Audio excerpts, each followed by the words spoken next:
Magandang umaga mga kababayan. Nandito po ulit tayo sa Manila Bay Reclamation dito sa Seaside MOA.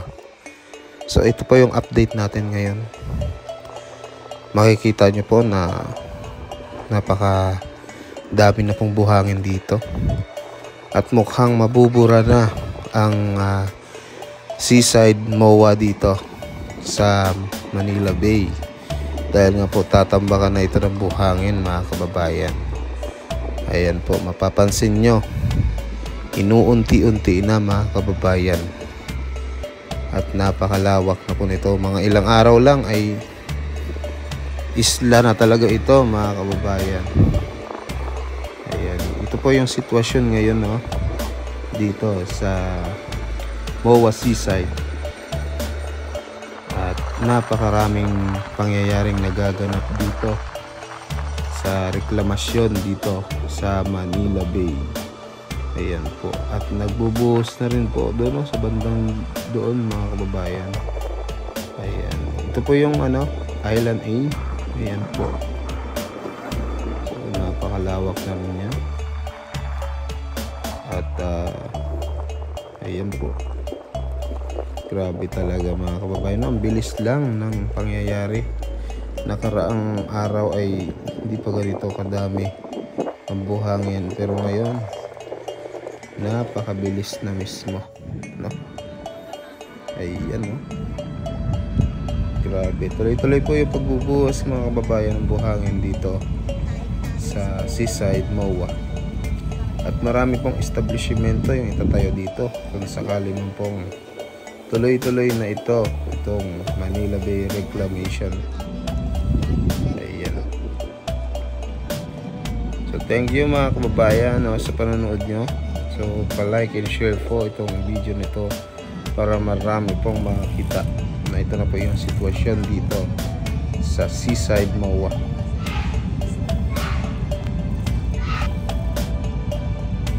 Grabe yung pagbuga,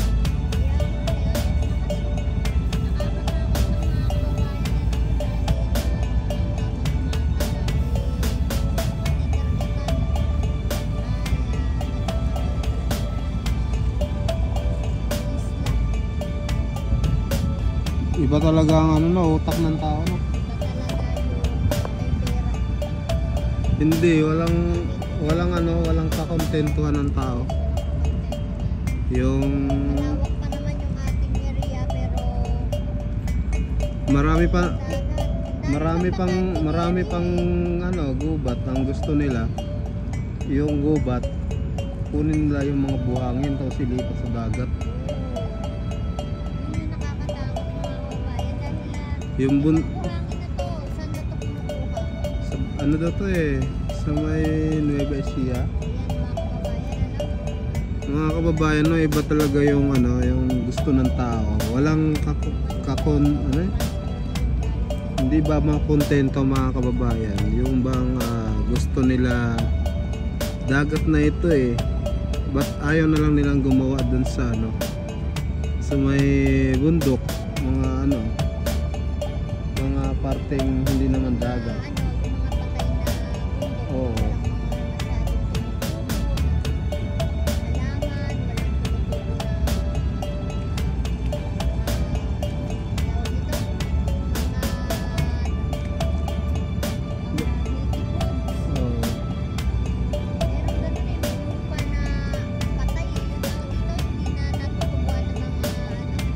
Kasi itong ginagawa nila may balik ito lalo na yung mga kalapit na mga kababayan, kalapit na mga syudad dito. Dadating yung panahon, for sure yun, lulubog yun, kasi yun yung mangyayari.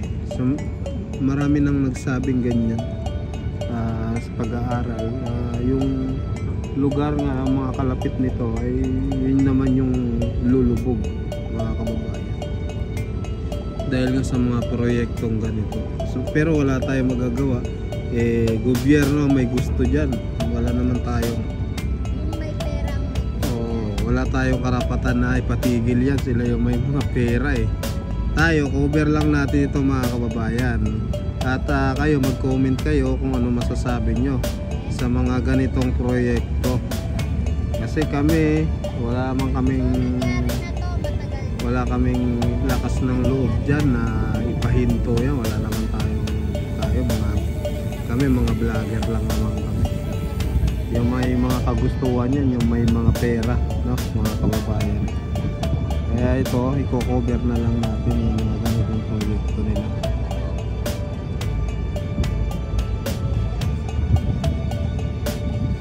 Diba mga kababayan?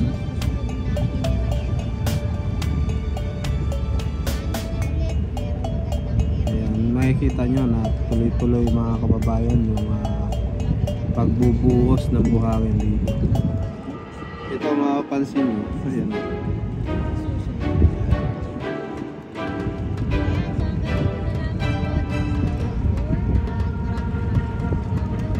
Tingnan nyo naman yan mga kababayan, o yung usok ng barko, pollution, di ba mga kababayan?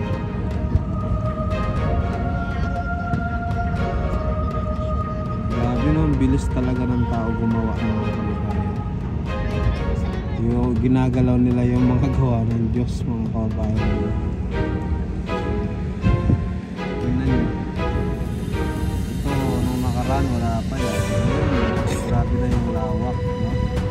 Ayan ang gagawin daw dyan, ano na lang yan, ipapatag yan mga kababayan.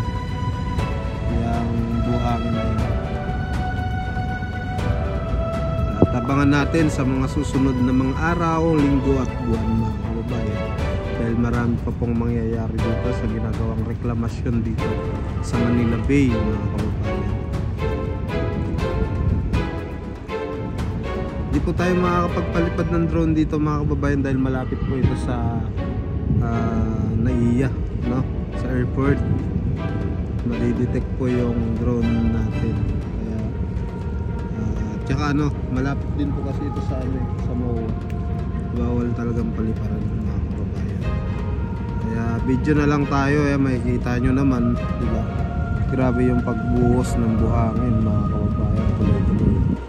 Walang tigil ata ito hangga pag nag-umpisa daw yan. Ngayon nag-umpisa, tapos na yan gabi na. Tapos kinabukasan tuloy-tuloy ulit yung pagbubuhos mga kababayan.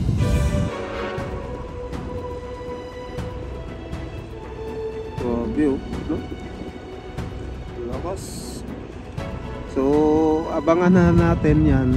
Diyan sa area na yan magkakaroon ulit yan ng mga ganitong bundok-bundok ng mga buhangin. Para mga ilang buwan lang to, no? Ilang days? Mga isang linggo pa lang ata tayo. Grabe, ang bilis lang mga kababayan. Grabe talaga. At napapansin mo, yung area, hindi nila pinatutulog. Pinag-iwalay nila. Para siguradong hindi na mapipigil yung kanilang plan. Dire-diretso na no? Oo.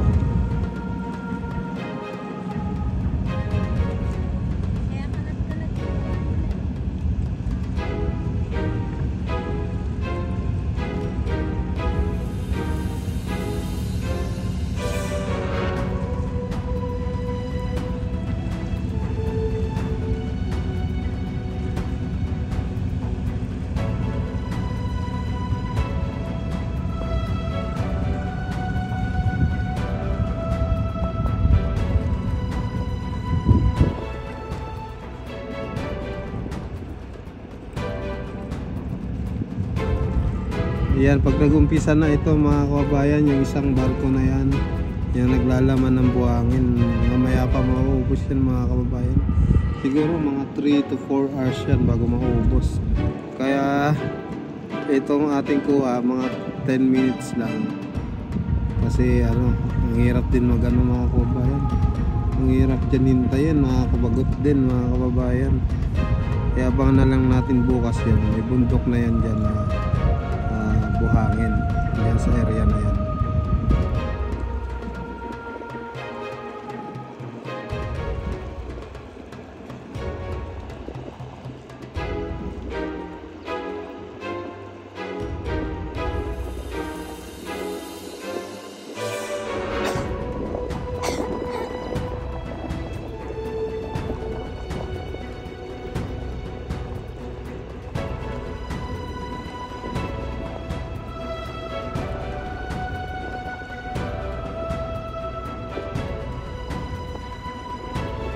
Hindi nila inaano eh. Kasi pag nagano sila mahihirapan yung ano, yung barkong pumapunta dito. Kaya siguro ang ginagawa nila hiwa-hiwalay.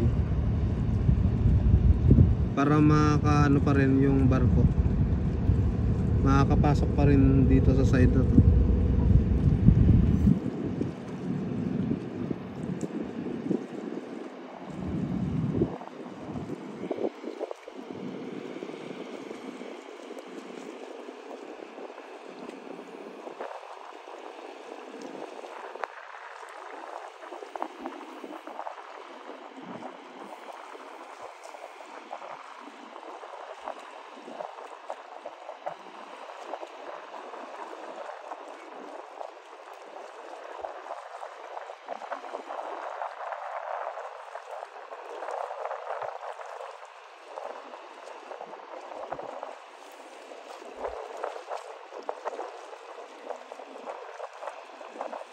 So yun lang po mga kababayan, maraming salamat po sa pagsama niyo sa amin dito sa pagpo ng reclamation dito sa Manila Bay.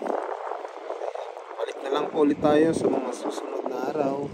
Maraming salamat po. Bye bye.